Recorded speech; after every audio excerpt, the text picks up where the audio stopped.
यमुनानगर में बीजेपी की गौरवशाली भारत रैली का आयोजन किया गया। इस दौरान बतौर मुख्य अतिथि रक्षा मंत्री राजनाथ सिंह ने रैली को संबोधित किया। उन्होंने केंद्र सरकार के 9 साल की उपलब्धियों को गिनवाते हुए जानकारी देते हुए विरोधियों पर बाकायदा पलटवार भी किया। उन्होंने कश्मीर से धारा 370 को हटाने और कश्मीर में शांति बहाली का जिक्र करते हुए कहा कि आज कश्मीर को भी वही दर्जा प्राप्त है जो दूसरे राज्यों को प्राप्त है। इसके साथ ही उन्होंने कहा कि मौजूदा सरकार ने हमारी सांस्कृतिक विरासत को बचाने का काम किया है, जिसका सबसे बड़ा उदाहरण श्री राम मंदिर का निर्माण है।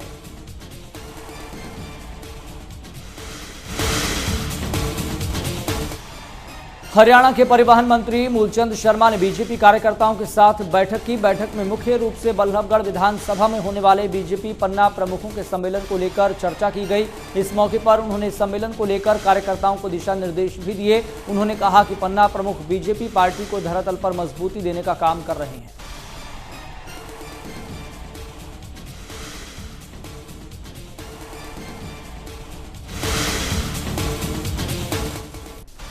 फरीदाबाद के उपायुक्त विक्रम सिंह ने जाजरू गांव में हरियाणा उदय अभियान के तहत जनसंवाद किया। इस दौरान उन्होंने लोगों को केंद्र और राज्य सरकार की जन कल्याणकारी योजनाओं की जानकारी दी। डीसी विक्रम सिंह ने केंद्र सरकार और राज्य सरकार की योजनाओं से लाभान्वित लोगों से भी संवाद किया। योजनाओं की धरातल पर क्या स्थिति है, इसके लिए फीडबैक भी हासिल किया। उन्होंने केंद्र सरकार की तरफ से जनहित में चलाई जा रही मातृत्व योजना, निरोगी आयुष, प्रधानमंत्री स्वनिधि योजना, परिवार पहचान पत्र योजना, कन्या विवाह और विवाह शगुन योजना आदि के बारे में जानकारी।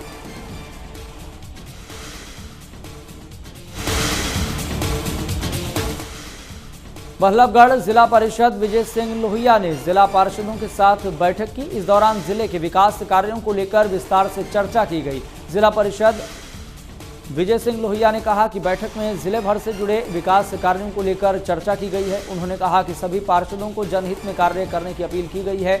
उन्होंने कहा कि जिन उम्मीदों के आधार पर लोगों ने उन्हें चुना है, उसी के मुताबिक सभी पार्षदों को काम करना चाहिए।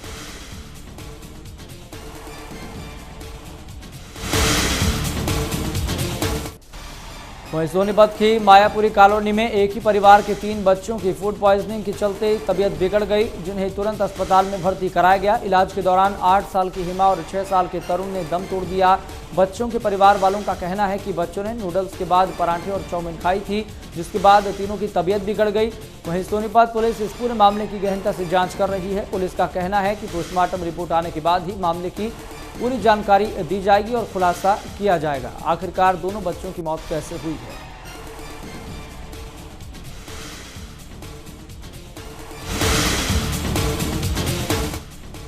झज्जर के गांव बुपनिया के नजदीक एनसीआर नहर में डूबने से राजस्थान के 2 युवकों की जान चली गई। घटना की सूचना मिलने के बाद एनडीआरएफ और पुलिस की टीम भी मौके पर पहुंची।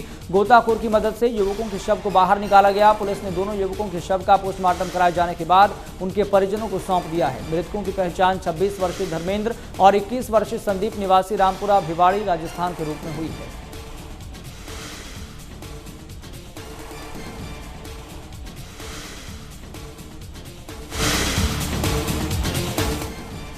जुलाना में हाईवे पर एम्बुलेंस और ट्रक की टक्कर हो गई। हादसे में एम्बुलेंस ड्राइवर की मौके पर ही मौत हो गई। मृतक एम्बुलेंस ड्राइवर रोहतक के कानेहली गांव का रहने वाला था। एम्बुलेंस चंडीगढ़ से रोहतक एक मरीज को छोड़कर वापस आ रही थी। इसी दौरान उसकी ट्रक से टक्कर हो गई। घटना की सूचना मिलने के बाद जुलाना पुलिस मौके पर पहुंची और शव को कब्जे में लेकर जींद के सामान्य अस्पताल भेज दिया गया है।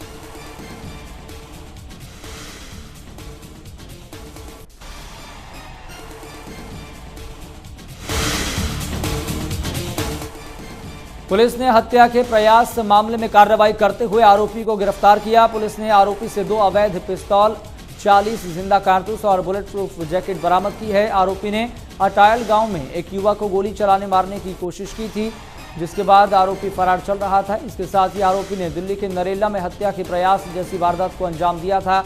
वहीं पुलिस ने आरोपी को रिमांड पर लेकर पूछताछ शुरू कर दी है।